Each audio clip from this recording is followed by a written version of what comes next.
Well, good morning, good afternoon, or good evening, whenever you happen to be watching. Welcome once again to the Six Bugle podcast. Ooh, my tongue is already tied. I am your host, Rudy Ruiz, and here with a special guest, Christy Hensler. How are you, Christy? I'm good. It's All morning right. still here. Yeah, how So, about that? Not a bad deal. Not a bad deal. yeah. So, we have a couple updates for you. First of all, our website is up and running. You can reach us at Yay. www.the6bugle.org. So it's a little different from the last one. And we have all the information on there for our upcoming conferences. So the first one's going to be in Ohio, and that will be September 4th through the 6th. Registration is available on the website for that one. And we also have the hotel links so that you can register for your hotel stay. And that is at a discounted rate. So be sure you take care of that right away. And also, our first time ever is a conference in Wisconsin, in La Crosse, Wisconsin. And we have the registration for that as well, which is the same price at 247. And also for both conferences, want to make sure that you register early because we do have an early bird special. And after August 1st, the cost will be $297 for the conference. We also have the link for the hotel there at the Radisson, the host hotel, so you don't have to travel very far to go to the conference. And that location is very, very nice. We did a site visit there earlier this year. A lot of restaurants, a lot of places to go, and right on the river. We're planning on having a riverboat cruise on one of those days for dinner, and it's going to be an exciting time. So we look forward to that. Ohio is just going to be just as exciting. As always in Perrysburg, everything's convenient for you right there. And of course, we're going to be having it on the time they're going to have the farmers market, so that's always exciting. That was fun Awesome. last year that we had, Mhm. so we'll be able to feature that as well. So looking forward to that. Make sure you register early, and you'll be able to check out our website with all the speakers and all the information is going to be on there. So we are really excited about that. It's been a while that we've been putting this together, and it's finally coming to fruition. I know Christy has been working hard on her content, and we're excited to have her back. So, with that being said, Christy, you have some topics you want to talk about today, specifically routines and systems. Fill us in on what I that. know. Before you all yawn, it's not going to be that kind of talk. Okay. Some of you are like, I don't want routines, and others of you are like, I don't want to work outside of my routine. But let me explain. So, systems in my life have acted like freeways. They just help you get where you're going faster. And when I say routine, I don't mean to be stuck in this boring, mundane routine. But if we can make certain rituals and routines, rituals are just kind of a baked into your life routine, basically, Mhm. for things. It allows us to conserve energy so we have that creativity and other energy for the things we do. For example, if I get up every morning and go to the gym, which I do, well, I don't every morning, but I do go to the gym in the morning. But if I get up every morning and go, what should I wear today? Oh, what water bottle should I take? How, there's 7 different ways I could get to the gym. Which way should I go? That's exhausting. But if I just get up in the morning and I know this is what I wear to the gym, these are the tennis shoes I put on, this is the water bottle I grab, and this is the route that I drive to the gym every day, I don't have to use any mental energy to do that. I just act on it and it gets me there faster. So that conserves my energy, physical, mental, emotional energy for the other things in my life. And so, according to Michael Hyatt, because this is not my content on the systems and routines, he says there's 4 major routines that we should have in our life. And I want to focus on 2 of them today. But one is a morning routine in your own life, and one's an evening routine. So I don't want to talk, I'm going to focus on the other 2 today, but those are 2 important ones as well. The other one's a workday startup routine and a workday shutdown routine. And I use these in my own life. And as I thought back, because some of you know, I was an executive assistant for about 5 or 6 years in St. Louis for a nonprofit, not in the fire industry, but I was in that space. I understand that space. And even back, and this was 20 some years ago, even back in those days, I still functioned on these kind of systems and routines. Now, I would have to really think exactly what they look like. But even now, as a business owner, as an entrepreneur, as somebody that schedules different every day, pretty much looks different.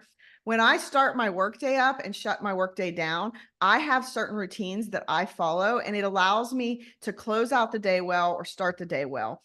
And so I want to encourage you to get those routines when you go to work.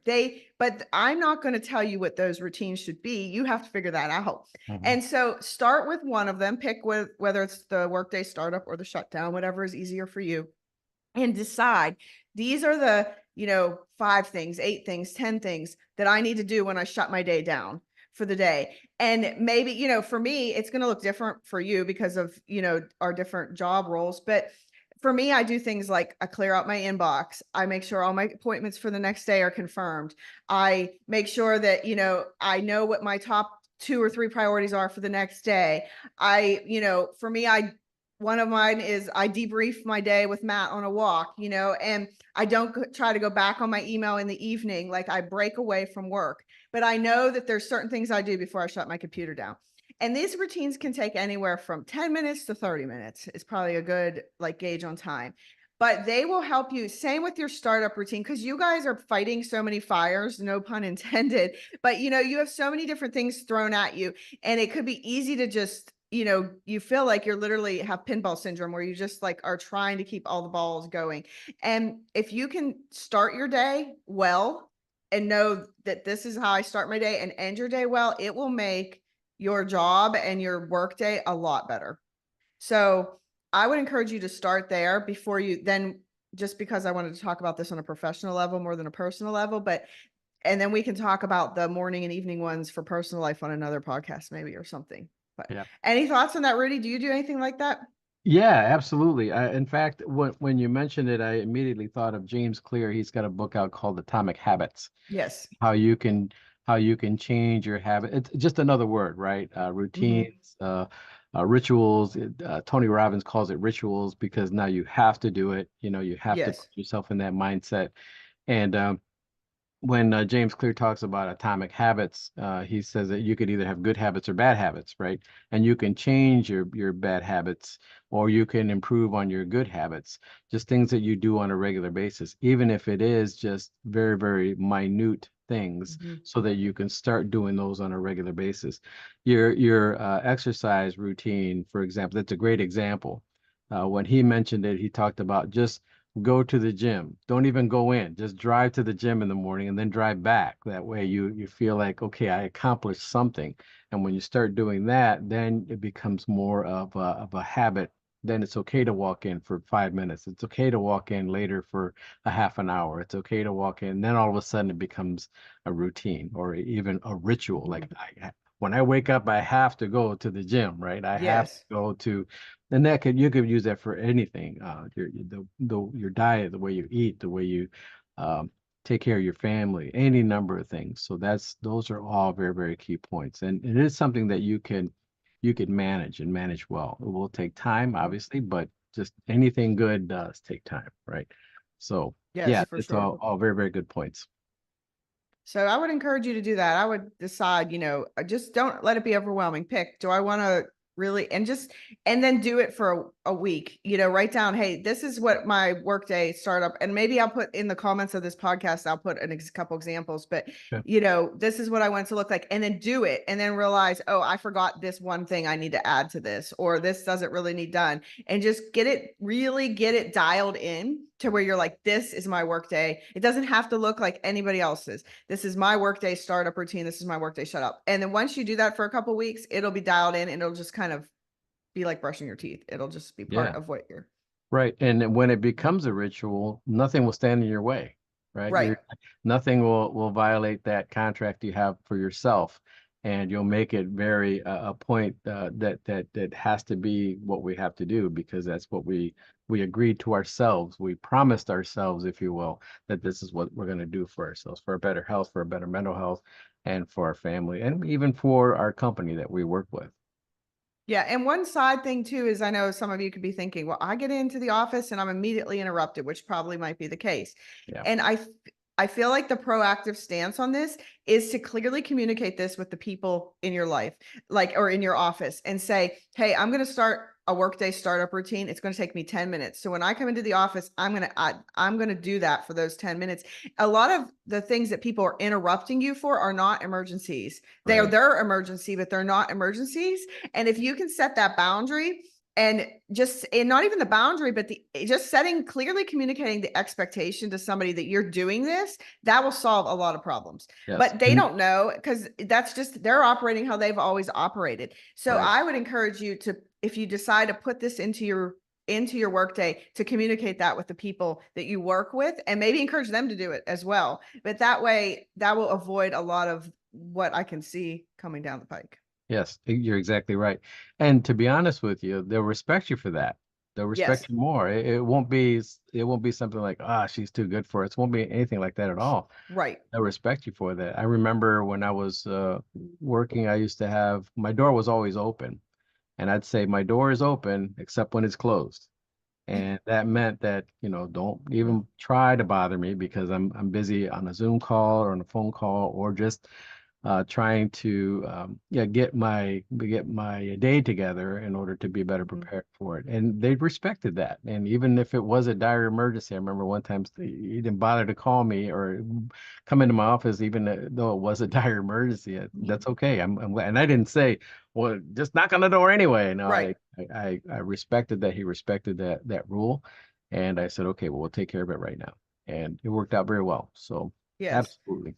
A lot of it's just Lay those ground rules. communication, for sure. I mean, I have to do that with my kids in my house, in my home office. I said, listen, I'm going to be in my office for the next 4 hours. Don't talk to me. Like, if you get a Post-it and write down anything you need to ask me, and you can talk to me about it later. Because otherwise I'm annoyed that they're continuing to interrupt me, but I didn't set the ground rules, so they don't know. They're just talking to me. So, but if I tell them that, I've been in here for 3.5 hours now, and I have been interrupted once, so Yeah, it's just about communicating those absolutely. Lay those ground rules. expectations. Don't be afraid to Yep. do that, and they'll respect you more for it. Yes.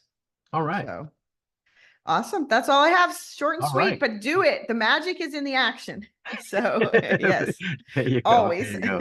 All right. Well, thank you very much for that wonderful insight, Christy. I'm sure we'll have a lot of good feedback from that. And be sure to make comments and join our group so that we can benefit more people.